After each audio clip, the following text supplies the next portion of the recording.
Geek Dad Life presents Screen Geeks, a live TV and film talk show. Tonight we're going to talk about that He-Man and the Masters of the Universe trailer. We're also going to talk about that awesome new episode of What If. And we'll also talk about the finale of The Bad Batch. All of that and more tonight on Screen Geeks. Power of Grayskull. I have the power.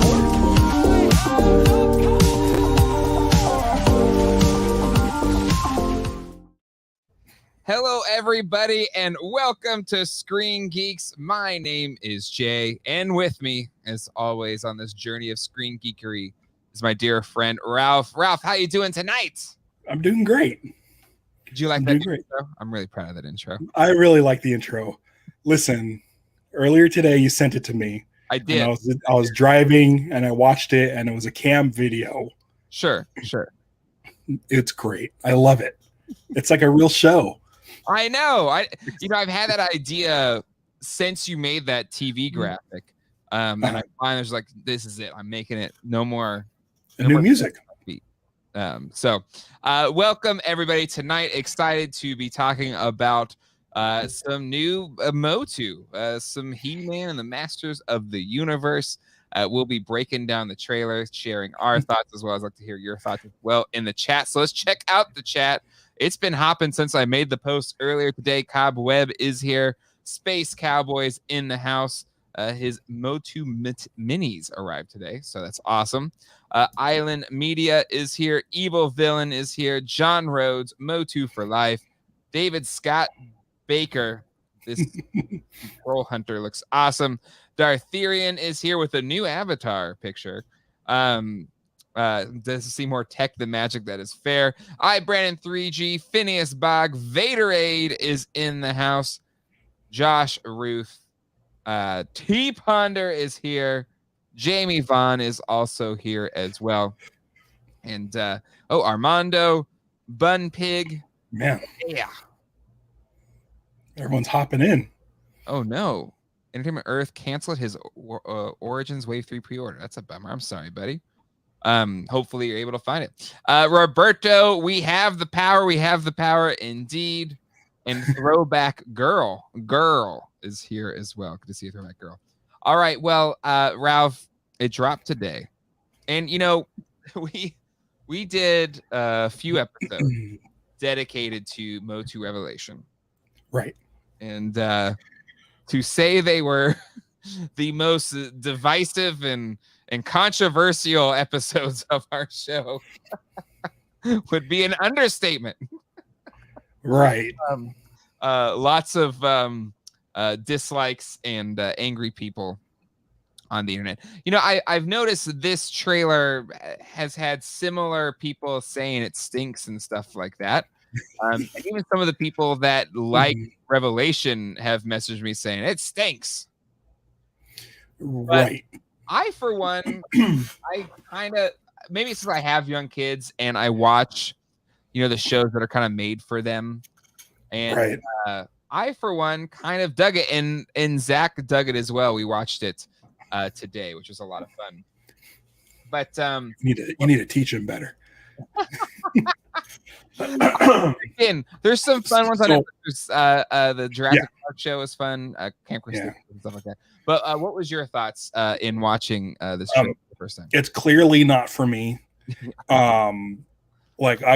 Seriously, it looks like a great show that kids will enjoy. But for me, it doesn't look like He-Man as much. Mm-hmm.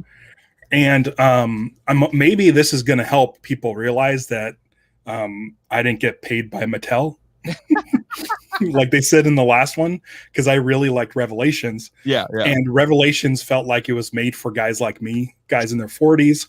Yep. Who and they had those characters almost like torn out of the Filmation series, like bright colors and all that stuff. Mm-hmm. This looks completely different. Yep. It looks like a new take. Prince Adam, for me, kind of his outfit sort of reminds me of the 2000X a little bit. It has a similar feel for sure. So I don't know if this is like a prequel to that, because clearly this is Adam first learning about the Masters of the What Now, and so I don't know how they're going to play around, if they're even going to like touch into 2000X or whatever. I don't. There's elements here that do kind of evoke the feel of 2000X. So yeah, his look, the sword is a similar type look, not exact, but more like, because it was kind of a techno sword in the 2000X series. Right. Battle Cat looks like him as well. Where that really divulges in the rest of the characters. So the sorceress looks completely different. What's completely different. Man at Arms looks completely different. Is that Man at Arms? Yeah, this is Duncan, Man at Arms. Oh, okay. I just thought they had He-Man, Skeletor, Cringer, and then that's it. I didn't realize that was Man at Arms. Yeah. Is he going to be called Boy at Arms?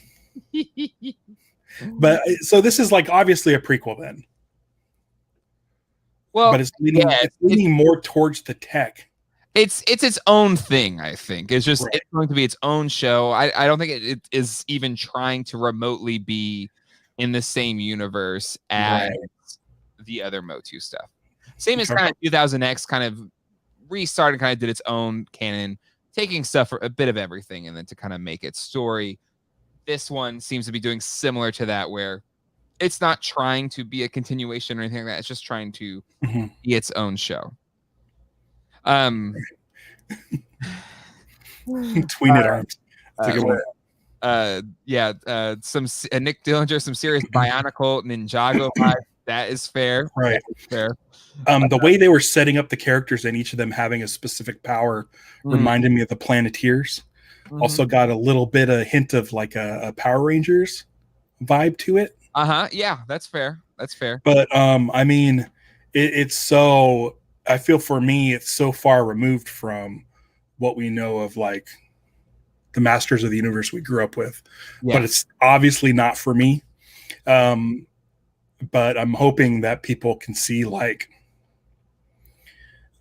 I mean, I feel like if you're a huge fan of Masters of the Universe for like the last 40 plus years, sure, this isn't for you. you can see where Revelations quote did it right, I guess. Like they very much catered to design wise to classic Motu, and this is like taking it to a whole new place without going to like He-Man in space, but it's its own thing. It's still sort of swords, but also tech. Interesting. Really interesting. Nick Dillinger, Man at Arms, Dad Stash Origins. Yeah, watch. You're gonna see that Orko shows up and gives him a mustache by accident.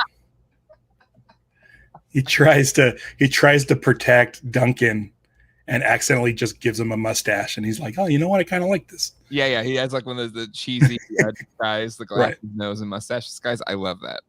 Yeah, it needs to have something along. If you're gonna do it, it needs to be something as bad as in a Solo, which is like Han. You have no last name, Han Solo. That's literally the only part of that movie where I let people be upset at it because I love Solo head to toe. I love the movie. I don't care about that part, but when someone brings up that thing, I'm like, fair enough. You can totally have that. It's a little strange, but Nick Dillinger says, if kids like this, it's a net positive for all Motu fans, just like all the Turtle reboots. That's how I kind of feel about this, where this is clearly a reboot for the kids.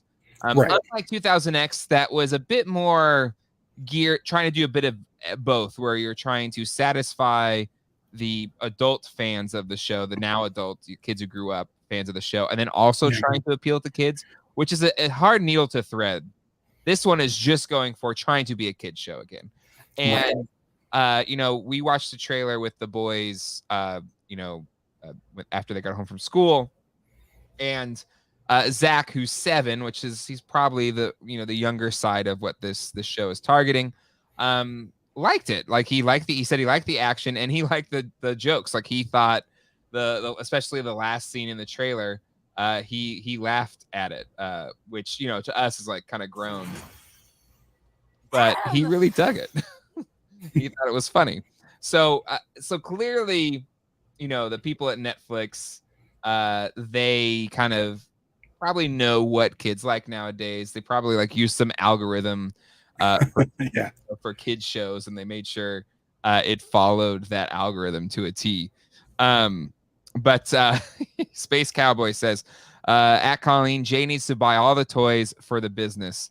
I think you're right, Space Cowboy. Need to for the business. Roberto calls out Orko is an android. I did think that was interesting. Let's kind of call out some of the interesting things in this trailer. We'll start from the beginning here. So you have a bit of Eternia. You have Evil Lynn, and I'm guessing Whiplash. It looked like Whiplash. Okay. That was my guess. Could be a completely different character. And then we have a young sorceress, who isn't so much, to your point, this is kind of like young, pre-knows everything sorceress, it seems like. And she's got to find a new champion for the power sword, to which Prince Adam gets it. And what's cool is when he calls on it, the gray skull comes out from under the ground, which I thought was really cool. I thought that was neat. Plus, I also like that it has the exploding rocks, which is the classic kind of action figure card art, which is I really dug that. The look of He-Man, it's all right. I like how the sword make up the H on his chest, which is kind of cool. Yeah.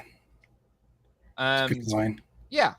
The rest of them are kind of generic, kind of tech generic. Like it doesn't really like to me. And then we have Keldor, who is the person that turns into Skeletor. He's King Randor's brother. And in the 2000X series, he is, I'm blanking on the race that he is. It's not Kree. It's anyways, he's blue skinned. As in that series, this one does not make him blue skinned. So that is kind of not adopted here. But clearly he does have an alchemy that turns him into Skeletor, which is interesting. And I will say, so Duncan, a young Duncan, an unstashed Duncan, as Man-at-Arms is cool, but his design, we'll talk about when we look at the toys real quick, I wasn't a huge fan of.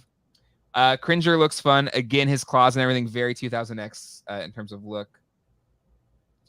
And I thought this was Tila, but apparently this is Ram Man, I guess. But I thought it was Tila at first. Oh, yeah. Maybe wrong. She has the kind of the helmet. And then Orko is, yes, an android, which I thought was interesting. Maybe being controlled from his dimension. It's a good call. Maybe can't come over fully yet, but can send over like a probe. And to your point, this is what felt very not Transformers, Power Rangers, when they're all kind of transforming into their suit and stuff like that. That's a definitely good morphin' time. Yeah, it's morphin' time. But kids dig it. If He-Man can have his transforming sequence, why can't everybody else? Right. Because their childhood will be ruined. Hey, Trapjaw. Yep. So yeah, Trapjaw looks pretty cool.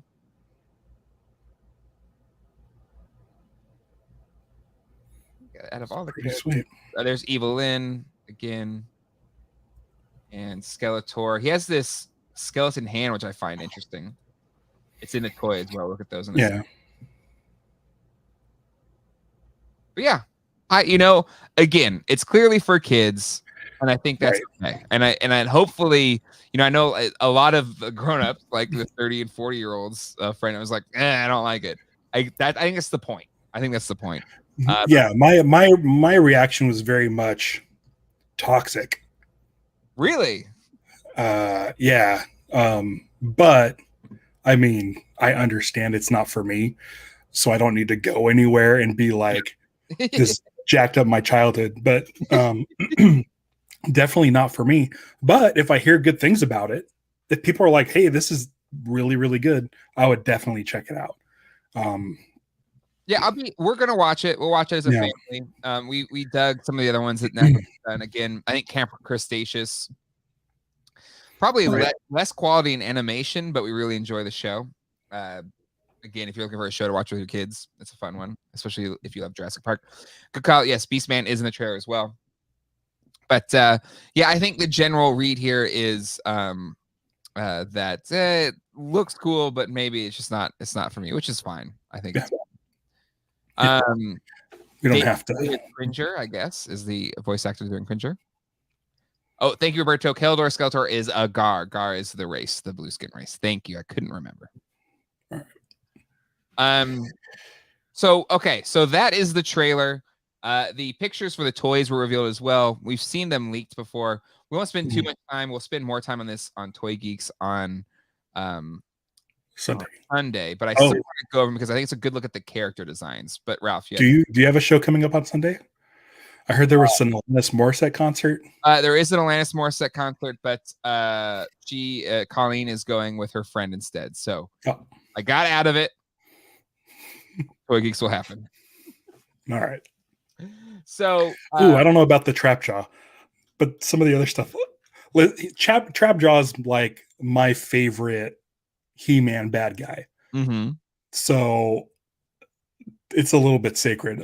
The design is fine, but for me, I kind of like get a little weirded out because it's not my Trap Jaw. So I guess these will be available at Walmart first. The standard figures are $10. The large figures are $13. The vehicles are $20. Whoa! Go down there. Go up a little. Go up. Go down. I'm going to the pictures. You ready? Oh, I know. Yeah, go down a little bit. Okay. Okay. So something caught my eye. Oh, what was it? Give you two guesses. Oh, is it something to do with? I don't know. Anywho, math maybe. I don't know. All right, so, Green Lantern. Okay. So in terms of the design for He-Man, I think we get a good look at his look. I like it. I think it's neat. I think it's pretty good. I think these toys are kind of cool. I definitely will pick them up. Zach and I will review them since these are clearly meant for kids more than grown-up kids. The Man-at-Arms, I think, looks better in the $10 figure than the large figure. We'll look at that in a second, which looks awful. But I kind of dig it here. But again, I think the color scheme they chose, it looks like Faker. It's Faker's colors. It's the orange and the blue. Right. Or why didn't they go with the Man-at-Arms kind of yellow? Green.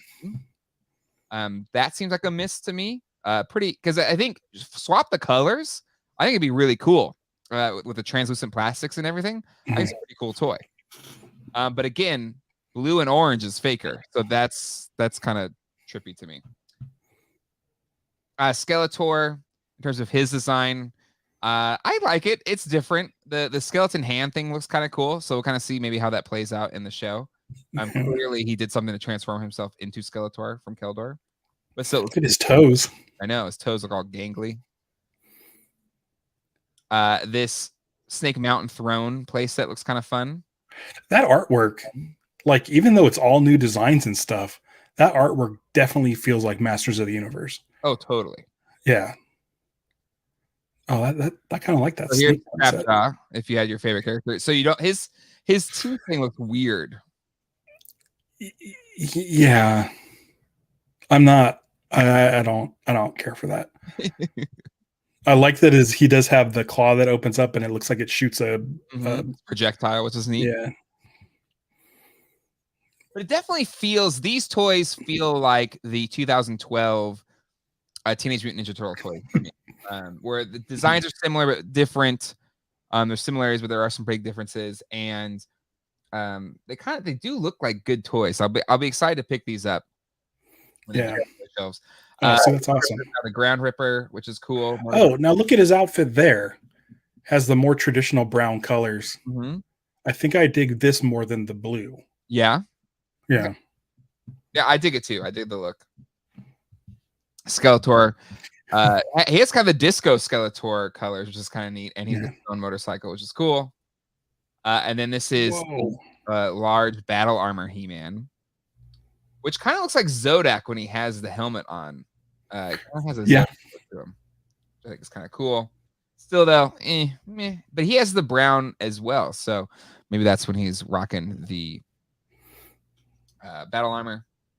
And this is, I'm guessing this is the I don't know why they're calling it Origins though, because it's really confusing. But I think this is the $19 figure. that's large but has more articulation. Yeah, those arms are huge. Yeah, I'd like to see a stanch test on that. but again, yeah, that's fair. That's fair because this thing probably Yeah. the rest is like gigantic feet to be able to hold it. I mean, just imagine being a kid and smashing that thing into a Skeletor action figure. Just But this Man at Arms, they didn't. It's just a blue plastic on his face. They didn't do the translucent for his face. So when I first glanced at it, I thought it was Faker. I was like, oh, this is going to be the Faker. So it's really hard to distinguish here of what the heck this is supposed to be. maybe it's a temporary. I don't why know. would you put it on the site? They cheaped it. They cheaped out on this one. Huh. Big time. Like, Big Skeletor, I think, looks the best out of the bigger ones. And there's your Sorceress, which looks okay. it looks like Battle of the Planets or a Tron figure. The legs. Mm-hmm. Yeah. That's someone took that shot on their iPhone and didn't clean it up. Photoshop.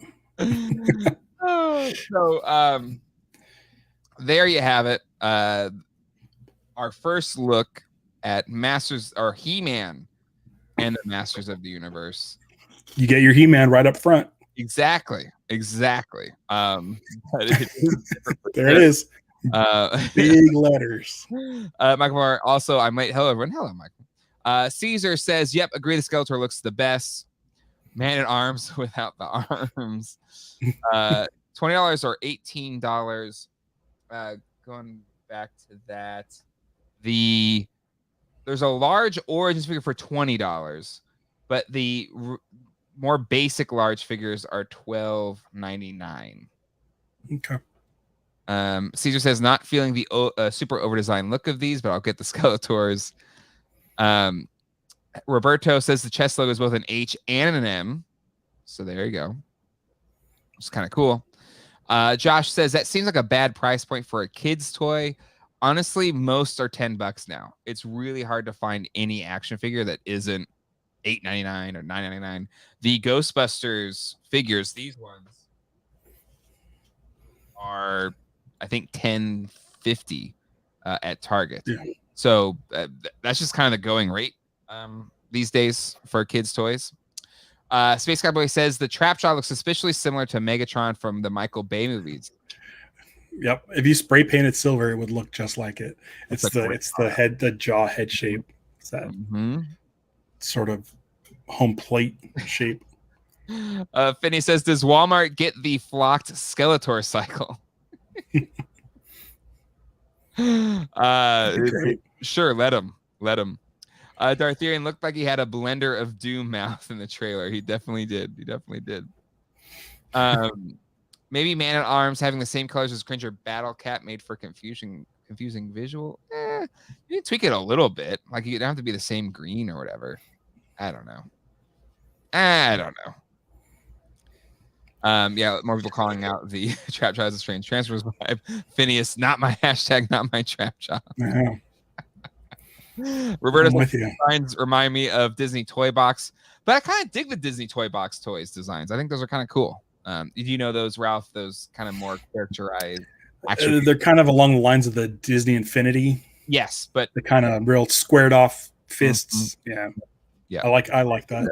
Yeah, they're fun. I don't have anything like that. I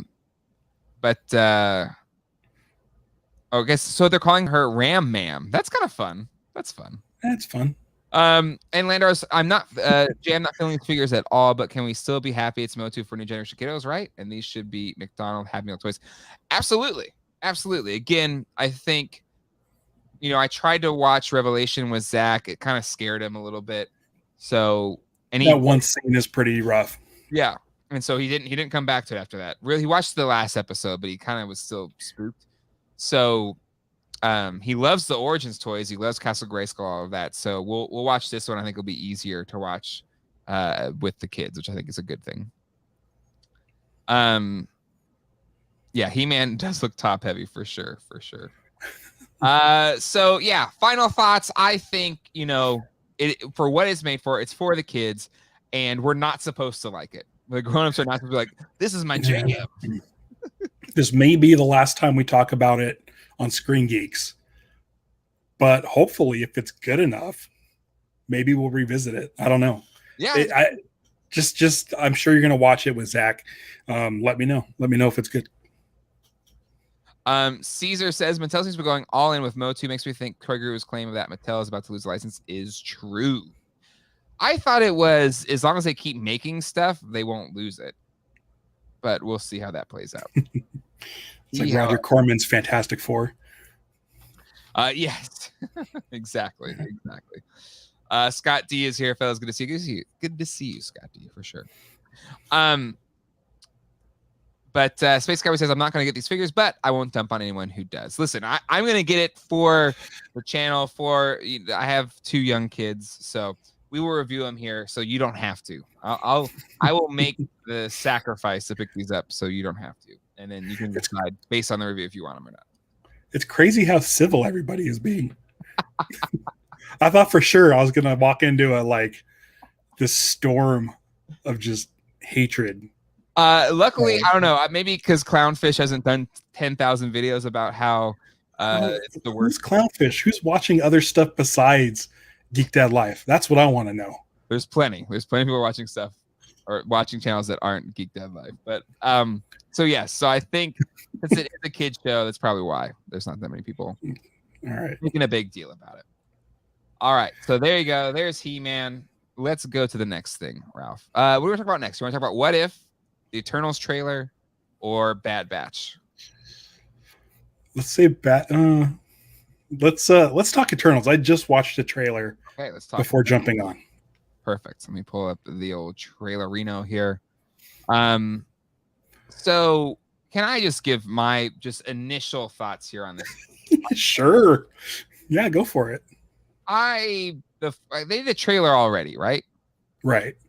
And it was like the only, I don't know if this is a true fact, but it was like the only Marvel thing not trending the day it came out. Yeah, it didn't do anything for me, the original trailer. Right. I don't even think we covered it. No, we didn't. Yeah. But I love all the actors in the film. Mm-hmm. And finally somebody has laser vision. That's pretty cool. But yeah, I didn't really care about it at all. Watching this trailer, I definitely was more intrigued, at least. It still is not like I need to see this movie. But exactly. More intrigued. Is that? You feel similar? I feel the exact same way. Sorry, I'm being an echo chamber, but the first trailer, I didn't even care. This trailer, I'm like, oh, there's some stuff in there that I care about. Listen, here's the thing. Mm-hmm. I'm going to see this movie. I'm probably going to go to a theater and see this movie mm-hmm. because I've seen every single Marvel movie in the theater, with the exception of, I think, Spider-Man Homecoming. Mm-hmm. somehow missed it. But still, it's a pretty good run mm-hmm. for the last 15 years. Mm-hmm. I'm going to see it. So, hopefully the movie will make me excited. Mm-hmm. The trailer doesn't have to make me excited. They never really have, I mean, it's cool when I get excited to see a trailer, but at the same time, it's like, that, how rad was the first Suicide Squad trailer, mm-hmm. with the 2016 with the Bohemian Rhapsody. That trailer was amazing. Mm-hmm. Movie not so much. So the trailer is just there to sell you on it. The thing is, it's got the Marvel Studios logo on it. I'm already sold on it. I'm already going. So the trailer doesn't even matter to me. But yes, this one definitely, I got more excited for this based on this trailer than I did the last trailer. Agreed. And yeah, the director of Nomadland did the film, which again, watch Nomadland. I think it was almost like a cliche indie movie for me. It was a good movie. It was compelling, but it had a lot of the indie tropes. This movie seems to have an indie sensibility as far as you have a shot of a dragon coming out of the ocean and someone battling the dragon, but it's like they put the camera on a tripod on the beach. There might be some movement to it, but it's basically just a setup. They didn't It's like, I mean, that's a pretty easy camera move. It's not, anything crazy. It's not like the Black Widow where the camera is flying out of the sky down to some rubble that Black Widow's on and the camera swoops around. Yeah. It has a feel of a more grounded movie, which is weird considering these people are like immortal beings from space. I don't know. So I kind of like that. I like that it doesn't feel like this big grand thing. Like big things happen, but like look at this. This is an indie movie right here. This scene. Yeah. The color, the lighting, and everything. The filters at the laundromat. Exactly. But it doesn't feel super glossy. I'm not familiar with the characters. I don't know who the big BioShock looking dude is. With the 6 holes in his face. Yeah. That guy. I don't know who that is. Maybe the back of it kind of looks like Galactus, but I bet you it's not. It's not Galactus. Because otherwise Galactus would be trending.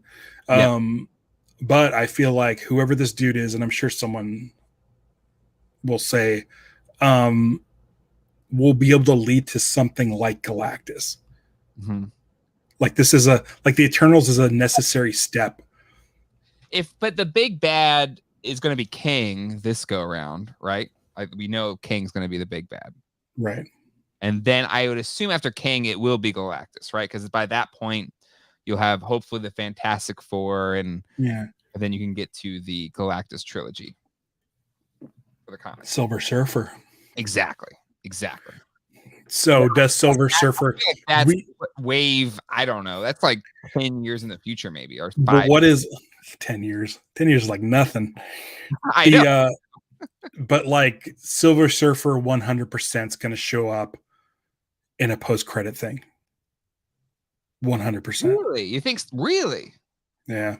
That seems soon to me. Without Fantastic Four?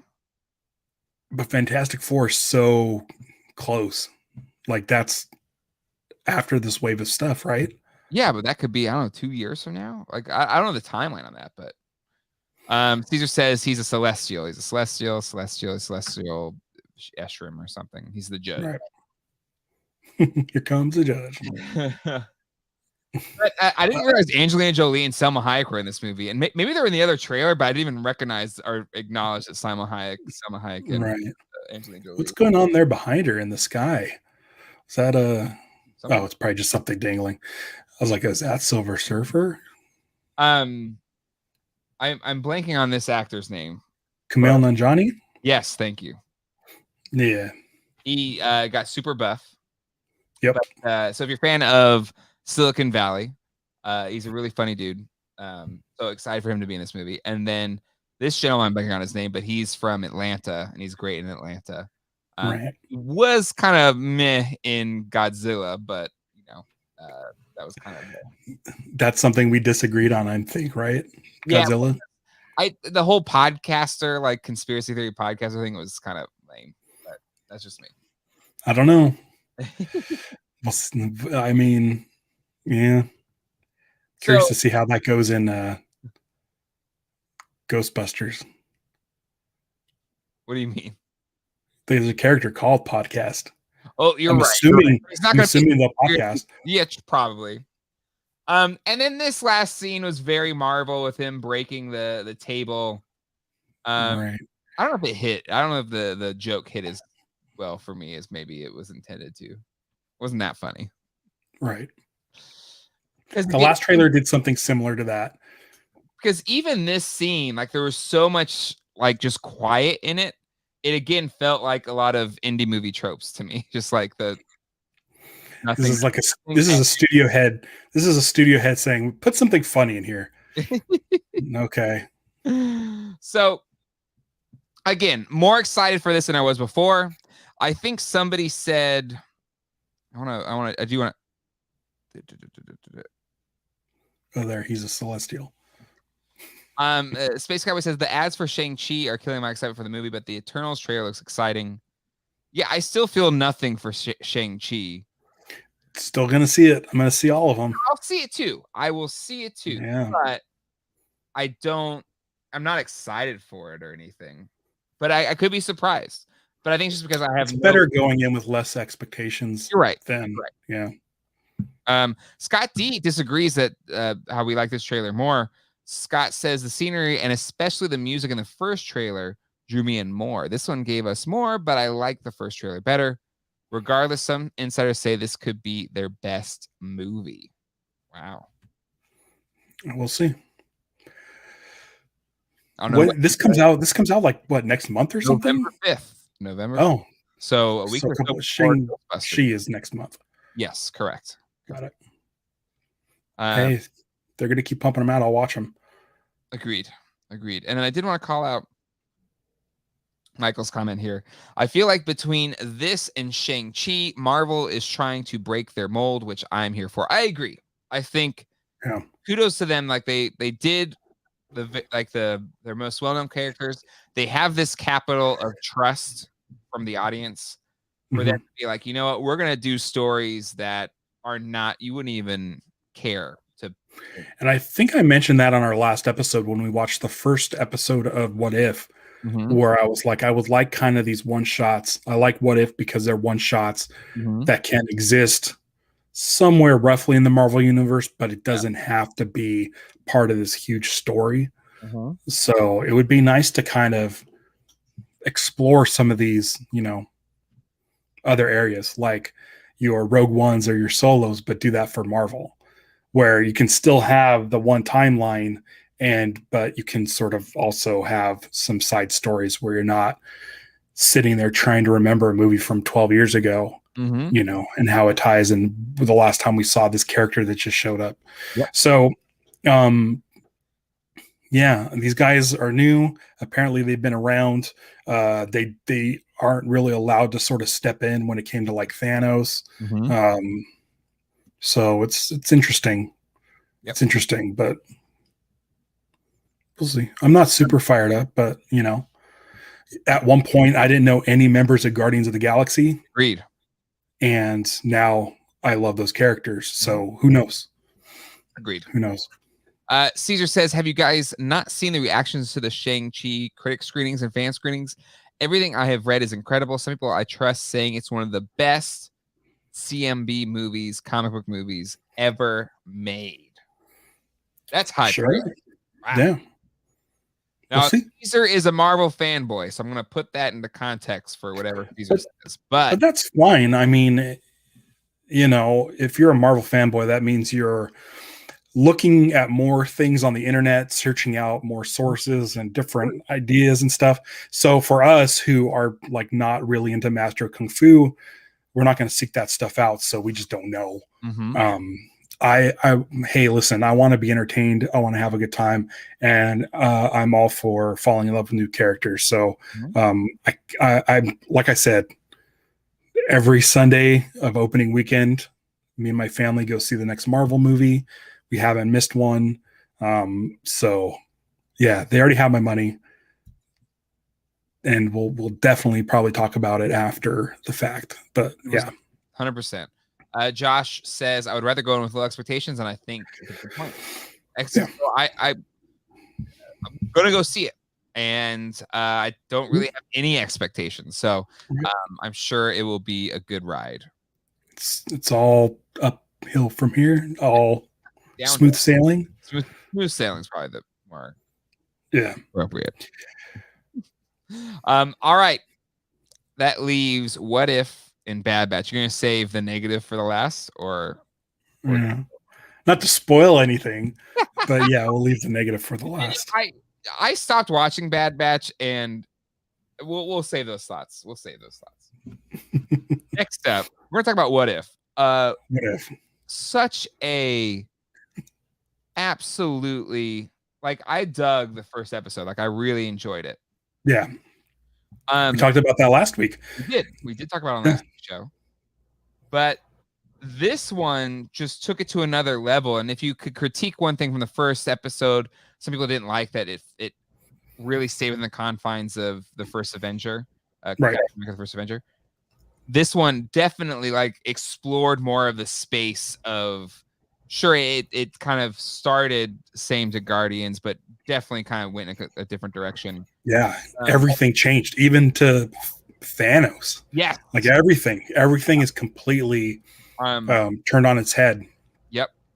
And so so the story itself was fantastic, and how they, again, turned everything on its head, and showing how how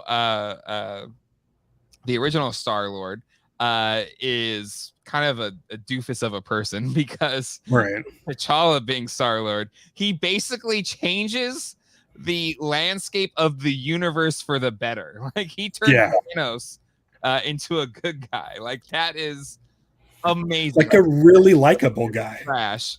And T'Challa, like, literally transformed so many things to good. So the story was, I thought, beautiful. I freaking love the story.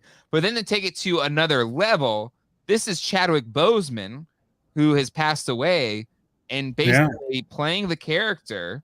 I think he has a few more episodes where he'll be different versions of T'Challa in this season, but this will probably be the one he's in the most. And so it had an extra level of weight to it, beyond being a really good episode. But then the fact that this is Chadwick Boseman's last, like, full-on role, it had an extra level to it beyond what I thought was just a really good story. But what was your thoughts? Right. Same thing. I felt like it just portrayed him as a really good guy that made everything better for everybody. So from that standpoint, I was awesome. I think the story was awesome. We got to see not only Thanos is a good guy, we got to see where some of the other Guardians, we got to see where Drax is now. Yeah. I love Drax. He's not Drax the Destroyer. He's just Drax the bartender, and he's just right. His wife and kids are still alive. Like, and I want to say that Drax and Peter Quill are the only two performances not done by the original actors. I'm not sure why that is, but Michael Rooker, Sean Gunn, Kurt Russell, which I don't know if that was lines taken from Guardians 2. Good point. But I mean, it was still him. Yeah. Yeah. All of that stuff was awesome. I liked the story. We got the Howard the Duck. Yes.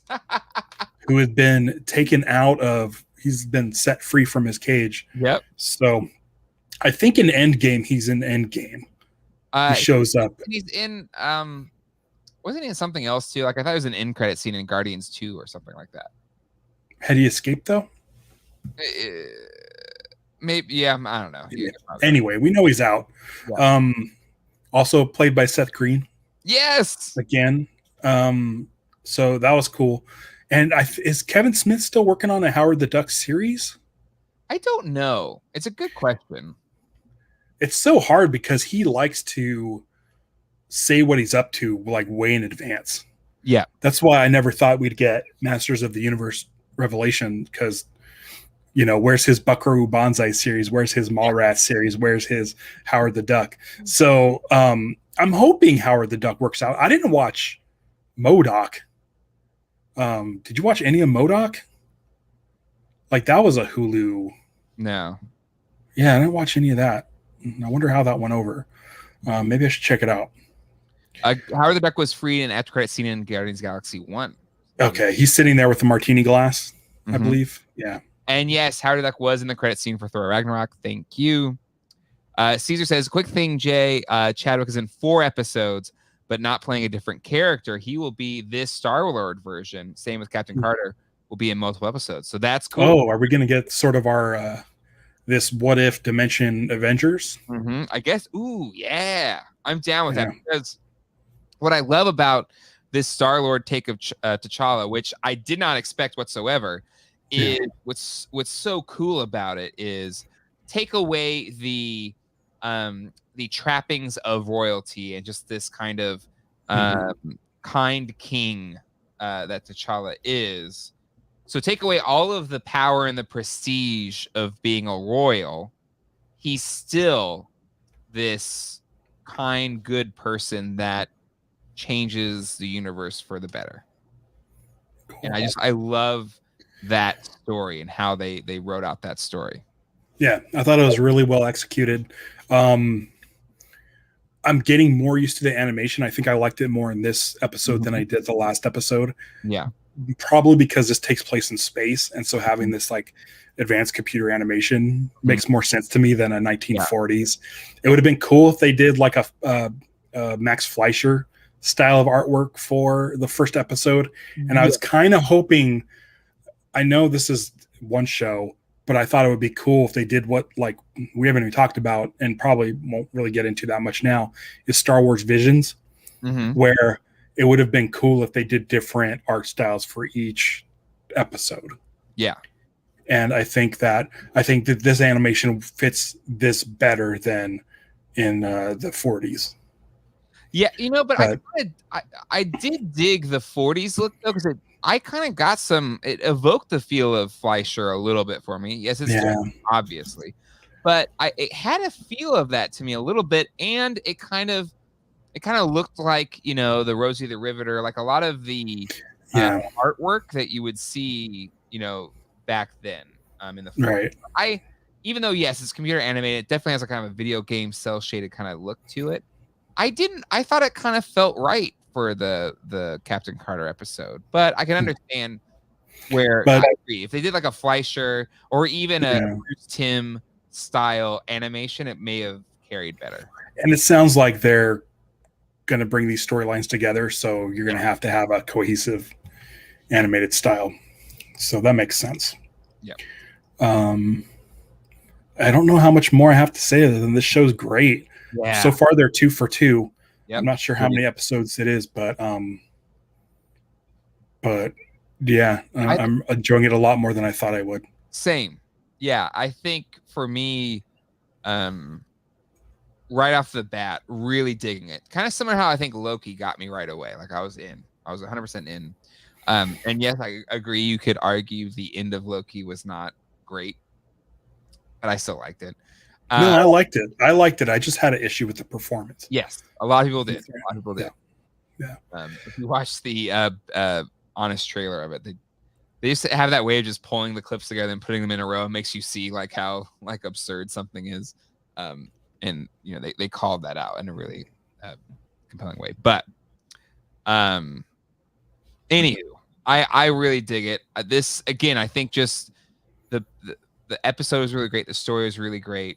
And the fact that Chadwick Boseman just takes it to another level. I even got a little emotional when they showed at the end that's, in honor of Chadwick Boseman or whatever. It just kind of, it's still, his death is still so raw to me. Because it's been a while, but it's been a year. I don't know when he passed away, but it still hurts that he's not going to play these amazing characters anymore, but it's so cool that he did this before he passed. Yeah. All right, Ralph. Yes. Time. Yeah. The Bad Batch. Yeah, it's not called the Good Batch. Well, okay. Can I watch it? I didn't watch it, so I'm just gonna say my piece, and then I'll let you have the floor. All right. I think the last episode I watched was the why am I blanking on the name? The pit monster. Oh, Moochie the Rancor? Rancor, yes. That was the last one I watched. I didn't stop necessarily because I hated it, but it just wasn't like I need to see the next episode. Right. We just kind of felt I was like, I'll just wait till it's all done. I'll just watch it in a row, and that might be easier than waiting weeks. So that was it. I haven't watched it since. Right. And so I'm not going to spoil anything for you, but I'll say that that is definitely an episode that I use as an example of my issues with the show. I watched every episode, watched it the week it came out, didn't miss one. And I realized that there's something that happens with Star Wars under the watch of Filoni that kind of gets under my skin. Okay. So in that episode, you have the Bad Batch who gets sent on a mission to go get this Rancor. Yep. and they go on the mission. A They Rancor get the MacGuffin. and the Rancor just so happens to be the Rancor from Jabba's palace, Mm-hmm. and then they complete the mission. So it's this setup, action sequence, and then ending, which is fine. But my main issue with the Bad Batch specifically is you have a really cool concept of these clones. Mm-hmm. First of all, being a clone after the Clone Wars are done is interesting enough. Absolutely. Because where's their place in the universe? Yep. On top of that, these aren't even regular clones. Mm-hmm. These are clones that were genetically altered and sort of messed up and cast aside. So doubly, like, sort of kind of messed up. Like, where's their place in the universe? And I feel like just going on bounties Mm-hmm.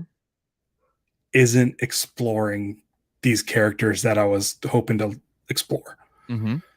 And one of the things that I have a problem with this first season, because I'm going to continue watching in second and third, I think. Yep. One of the issues I have, and this happened in Clone Wars, a little bit in Rebels, in Mandalorian season 1, is there's this great idea. Mm-hmm. We're going to start the show off really strong and set up this idea Mm-hmm. of these characters. Yep. Whether it's Mandalorian, Rebels, Clone Wars, or Bad Batch. Mm-hmm. Then we're going to do a bunch of episodes. Yep. And then the last 2 episodes, Mm-hmm. whether it's Mandalorian, Bad Batch, Clone Wars, are going to be really awesome, like tie-ins to the stuff brought up in the first episode. Yep. So now you have a bunch of stuff in the middle that really doesn't Mm-hmm. sort of matter. Yeah. I'm trying to tread lightly because I still like Star Wars and I don't like to be negative about it, but I feel like I would much rather have an hour and a half animated Bad Batch movie that was literally episode 1, episode 14 and 15 into a movie. All that middle stuff, they don't really learn much about each other. We don't, spoiler, don't really get much more about Omega. Mm-hmm. I think it's Omega. But it's one of those things where, like Mandalorian season 1, I feel like Mandalorian season 2 improved. Mm-hmm. But we know each other because of our mutual love of the show Lost. And what Lost was able to do was have really interesting individual episodes, but also move the story along through the whole season. And I don't feel like the Filoni shows do that. No, they don't. Not and I feel like anyway. Rebels season 2, Clone Wars, 3, 4, 5, 6, a little beginning of 7. But you're right, Filoni shows have a lot of filler in between. Yeah, and I hate that word. I've hated that word forever because the first time I heard it was the SOS episode of Lost. Yeah, which just happens to be the first episode of my podcast, The Dormalars. But it was one of those things where I'm like, but there's still important stuff in it, and we got to learn more about Rose and Bernard, and there's nothing in these episodes where I learn more about Omega. I don't learn more about Tech or I think it's Tick. But I don't. But I kind of wish they would just come in and be like, okay, we have 5 members of the Bad Batch. We'll do our setup episode. We'll do 1 episode exploring each of those 5 guys. Yep. And then we'll just finish it off.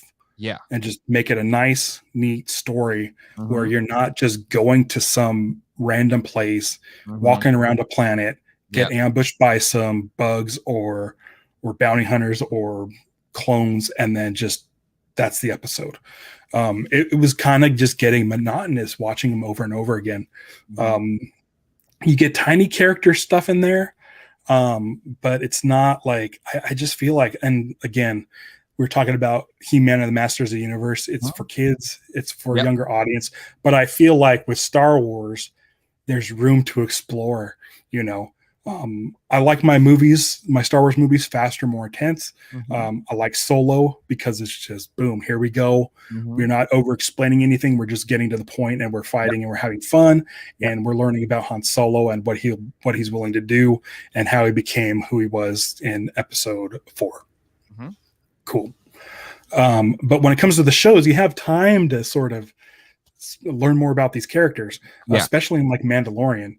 I feel like after Episode 1, when you realize he decided, oh, I'm kind of turning my back on my whole religion to take care of this kid. Yep.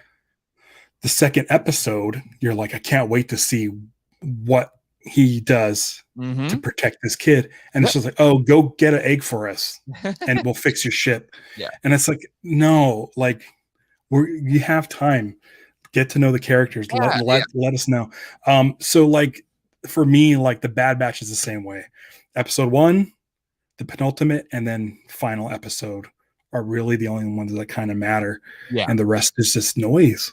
And I feel bad. I just okay. So the middle episode, and again, season 1 of Clone Wars, same problem. Season 1 of Rebels, same problem.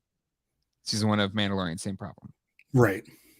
But the last 2 episodes, are they that level of, okay, now I'm excited to see what happens season 2? Well, the thing is, I thought the penultimate episode was the last episode, and I was like, oh wow, they really this cliffhanger just made this whole season worth it. But then there was another episode. I'm like, okay, we're gonna get more of this. But it's interesting. I am looking forward to season 2 because season 2 of Mandalorian was much better. Yep. Rebels much better. Yep. Clone Wars, I wasn't really into it. I think season 7 was great because it's like here's like what it was like 8 episodes or something like that. Well, you had a couple in the beginning, which was like the Bad Batch pilot, and then you had that middle Ahsoka story, which was kind of but then the last you had the Siege of Mandalore, which is like that. It was like a movie, a movie essentially. That's what they should be doing with these shows. Just give me like that Ahsoka story. You have a really good story there. Don't split it up into 2 spots and then fill it with a bunch of just action episodes. Yeah, that's fair. I'm still going to keep watching Star Wars. I'm going to keep watching Bad Batch, but I really hope that someone really like get in there. I brought it up before. I don't know how many people are going to listen to me. Green Lantern, the animated series, is phenomenal because it explores the characters and it does the thing where each individual episode is awesome. But by the time you get to the end of the first season, it all goes to a certain place. It all comes together. And so every little thing you've done along the way now makes, it's a much bigger deal when you reach the end. And I feel like this isn't like, the Rancor doesn't show up and save the day. It's not like anything like that. But I can't recommend it enough. I'm going to say, just give it a shot. Okay. The animation's crude. Kids will love it. It's superheroes in space. Yep. And all the characters are super likable. And it's on HBO Max. If you have that, just pop it in with the kids. All right, it's really good writing. Feeling for Green Lantern is out of control. I'm kidding. Michael Palmer, true. The bounty episodes got a little redundant, but I don't know. I thought they were fun. Definitely not character building, but just Serial of the Week. Right. But even serials, don't get me started on serials. Like Flash Gordon series, the whole thing is that they were serialized. Yeah. And there's a through story, but I'm fine with like story of the week. But make them interesting. Like What If is doing story of the week, even though it's a completely different group of people. Get a good story and just tell that story and don't just. Agreed. I agree. It's hard. It's hard. Black 79 with a Fireball Island avatar. Yeah. That's the new Fireball Island. Have you played the new one? It's at Target now for $20, so we got it and played it. I did the Kickstarter for it. I got all the extras. Oh, you got the extras. Well, I opened it up. It was like $50 something at Barnes and Noble or whatever. So But now it's $20 at Target, and we got it. It's fun, but I prefer the original still. Yeah, I opened it up. I set it all up. I read the rules, and I'm like, I can't. We played it. We played a game, but it's a little more complicated than the original, which just leads to it's just more fun to do the original one. Yeah. I have a feeling they're setting up a Marvel universe with the Bad Batch. I think some of the side characters and stories will play out in Fake Jewel. I wreak havoc with that Fake Jewel. So I think it's this last episode establishes a Legends location at the end. That's the big kind of thing out of that final episode. I don't recall. Space Cowboy disagrees with you, Ralph. A lot of Mandalorian that he calls unnecessary are full of plot and character development. It was revealed in the Mudhorn Egg episode that Grogu is force trained. Oh, this is related to Mandalorian. Right. Right. But that's 3 shots in a 45-minute show. No, there's nothing. That was like 25 minutes or something like that. Mandalorian, aren't they like 40-minute episodes? Yeah, they vary. Like some are 40 minutes, some are like 25. I guess so. That one was but still that one was short. But it's like 3 or 4 shots. Like there could be story in there. Like yeah, it's tough. Mandalorian season 1 is really, really tough for me. Yeah. Because it opened so strong. Yeah. It opened so strong. Like Mandalorian, yes, the Mudhorn episode was a little whatever. But that's episode 2. That's the thing. Episode 3, he saves Grogu, which is awesome. And there's the big, like all the Mandalorian come out and save the day, which is great. Right. Then I agree there was a few kind of in the middle. But you can drop it down to 7 episodes then. You know what? Like I feel like episode 3 is what I was hoping to be episode 2. Like I was like, okay, now let's see the ramifications of this. And there aren't any. Jawa steal his stuff and he has to go to get an egg to. It's a complete reset of an episode, with the exception of Grogu. We learned that he uses the Force. Yeah. I'm sure we could have learned that in any number of ways. Sure. And I got to say, like, one of the things that I'm excited for, the Bad Batch, this is a huge plus for the Bad Batch, is that it's tying in Kaminoans, or Kaminoans, as they say on the show. Pershing, Snoke, Grogu, all of the stuff, it's all tying it all together. So it's making Mandalorian better. It's making Rise of Skywalker better. It's really fleshing out the world or the universe or the galaxy, whatever. Which is what Clone Wars and a little bit of Rebels did. Yeah. And I want to say, like, you get that in the first episode, you get it in the last episode, and then somewhere in the middle is an episode with Fennec Shand, which is another thing that kind of bothers me about the Bad Batch. It seemed like there was a classic character of the week, and it's like makes the galaxy feel so small. Like when you have Hera and Moochie and Fennec, and that kind of throws me off. But the fact it's a bit of a small galaxy with all of the cameos. It's almost every week. It's almost every week. But I got to say, like them sort of like you can really easily start filling in the gaps with Snoke, Palpatine, Grogu, and Attack of the Clones. Like it brings all those different things up. So it's like I don't want the extra filler. Just tell me the story. Tell me this story in a nice, neat package. Get in, get out, and then 5 episodes. 5 episodes. All right. Well, Ralph, I'm glad. Oh shoot, we've been going for an hour and 3. All right. Well, that will do it for this episode of Screen Geeks. We got music, my friend. It's the same music that was in the beginning. But anyway, join Ralph and I. Thursdays is usually the nights we do it, but we kind of move it around. It's a little more fluid than Toy Geeks. So make sure you hit subscribe and that bell icon to be notified when the latest episode of Screen Geeks is happening, as well as any other of the Geek Dad Life family of shows. Get out of here, Colin. It's not 70s porn music. I'll tell you that. That Luke Saber, though.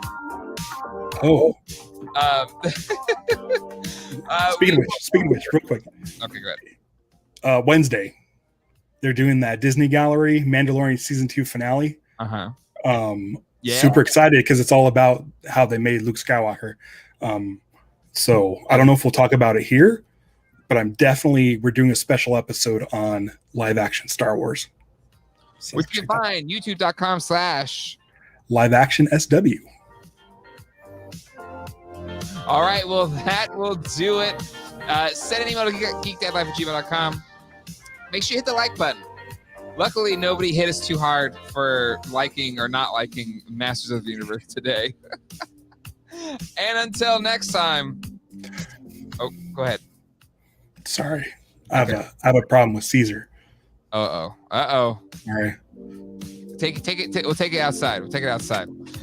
We'll see you next episode of Geek of the Life. We'll see you Toy Geek Sunday. We'll be here Sunday. I'm not going to the Alanis Morissette concert.